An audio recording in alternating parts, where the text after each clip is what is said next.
Ce geste, aussi stratégique soit-il, porte en lui une signification bien plus profonde, une dimension spirituelle indéniable. Le Coran nous enseigne clairement que la grandeur appartient à Allah seul. Coran 3,26.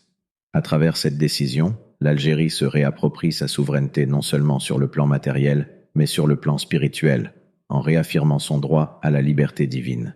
Ce n'est pas simplement une rupture avec un passé colonial, c'est un acte de foi, une manifestation claire que la véritable indépendance se trouve dans l'unité, la détermination et la confiance en Allah. Le peuple algérien, à travers cette décision, incarne la force de la foi, en croyant qu'aucune domination humaine ne peut effacer le pouvoir de Dieu, que chaque épreuve est une occasion de montrer la résilience et la justice divine. Mais au-delà de la politique, cette décision soulève des questions profondes qui vont bien au-delà des frontières algériennes. Jusqu'où sommes-nous prêts à aller pour défendre notre dignité et notre indépendance, non seulement en tant que nation, mais en tant qu'individu? Cette démarche rappelle à chaque âme que la véritable liberté ne réside pas seulement dans l'autonomie matérielle, mais dans la capacité à résister à l'oppression avec foi et courage. À chaque acte de libération, qu'il soit individuel ou collectif, nous témoignons de notre capacité à surmonter les obstacles les plus imposants, à lutter contre l'arrogance des puissants et à faire triompher la justice divine. Car chaque victoire contre la domination humaine est un rappel que l'équilibre des puissances sur Terre ne fait que refléter celui qui existe dans le ciel. L'histoire de ce bouleversement ne fait que commencer. Le choc provoqué par l'aveu public de Retailleau n'est que l'écho d'un séisme bien plus vaste qui se prépare à secouer les fondations mêmes de l'ordre mondial. L'Algérie, avec cette décision audacieuse, n'a pas seulement rompu un accord diplomatique, elle a allumé une étincelle capable d'inflammer les consciences de tout un continent.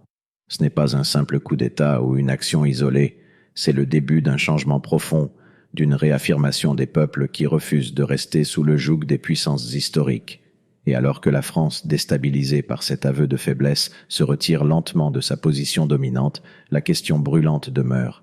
Qu'adviendra-t-il de son influence en Afrique, dans le monde arabe et même en Europe? Ce n'est pas une simple victoire diplomatique ou un jeu de pouvoir. Ce que nous sommes en train de vivre est bien plus profond, un tournant majeur dans l'histoire moderne, où des nations reprennent en main leur destinée, en quête de justice, de dignité et de souveraineté. Et au cœur de cette révolution silencieuse, une question se pose avec une acuité toujours plus forte. Qui sera le prochain à se dresser contre les grandes puissances et leur stratégie de domination? L'Algérie, à travers ce geste, a tracé un chemin. Mais ce chemin est-il celui de toute une génération, prête à suivre l'appel de la liberté? Ou sera-t-il seulement une parenthèse dans l'histoire? Tout ceci soulève une question fondamentale. Jusqu'où allons-nous pour libérer nos peuples? Jusqu'où allons-nous pour respecter l'honneur de chaque nation, chaque âme et chaque conviction? Ce qui se joue en Algérie ne concerne pas seulement ce pays, mais toute une région, tout un monde qui cherche à retrouver sa dignité.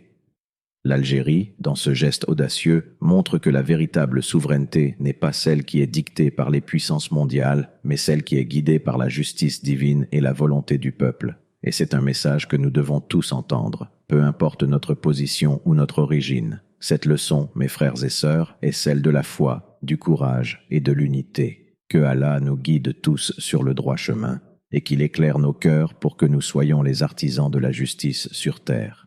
Est-ce la fin d'une époque où la France pensait encore détenir les rênes de son ancienne colonie, l'Algérie, comme un marionnettiste qui, sans relâche, tire les ficelles? Mais cette fois, les rôles sont inversés. L'Algérie, forte de ses décisions stratégiques, a frappé un grand coup. Et le résultat, une onde de choc médiatique en France, un séisme politique, et une véritable défaite pour ceux qui pensaient que l'ombre de l'Empire serait éternelle. La question reste en suspens. La France a-t-elle vraiment compris ce qui vient de se produire? Le 14 juillet 2025, un simple communiqué d'apparence technique va secouer l'ensemble de la scène internationale. Mais ses répercussions sont d'une ampleur bien plus grande. L'Algérie, ce pays dont l'histoire est marquée par des luttes acharnées pour l'indépendance, décide de couper les liens avec l'influence française d'une manière radicale. En annonçant une série de mesures politiques et économiques, l'Algérie met un terme définitif à des accords qui avaient façonné ses relations avec la France depuis plus de 60 ans.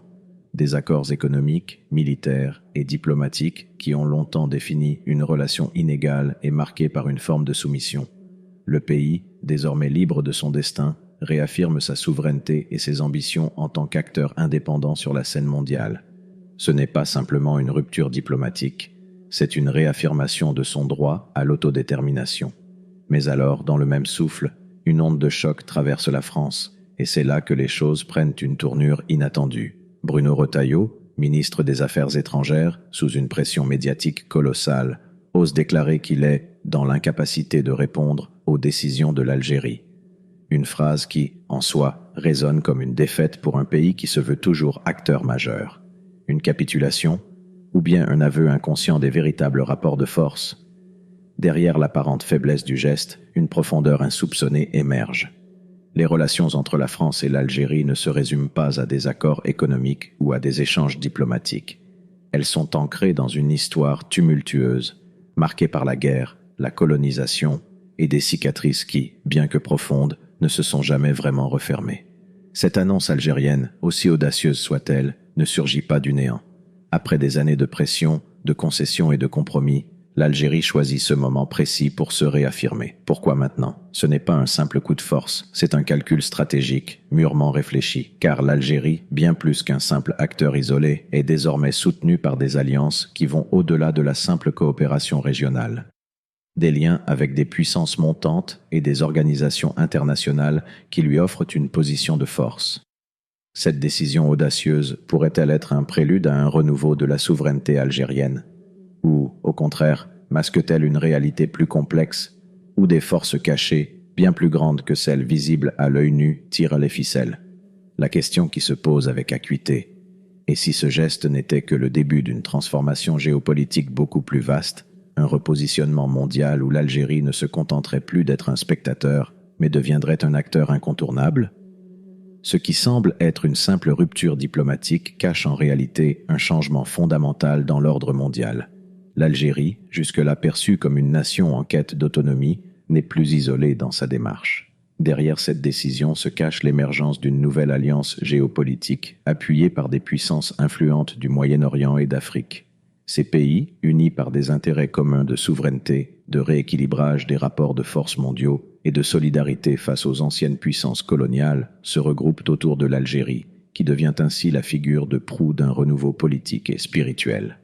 Ce n'est plus une simple question de politique extérieure, mais de construction d'un bloc régional capable de défier les vieux schémas de domination. En se libérant de l'emprise française, l'Algérie ne se contente pas d'affirmer sa souveraineté. Elle revendique son rôle de leader dans la défense des droits des peuples, dans un monde où l'influence des grandes puissances vacille. Cette victoire n'est pas uniquement celle d'un gouvernement, mais celle d'un peuple qui, après des décennies de lutte, retrouve sa dignité et son identité.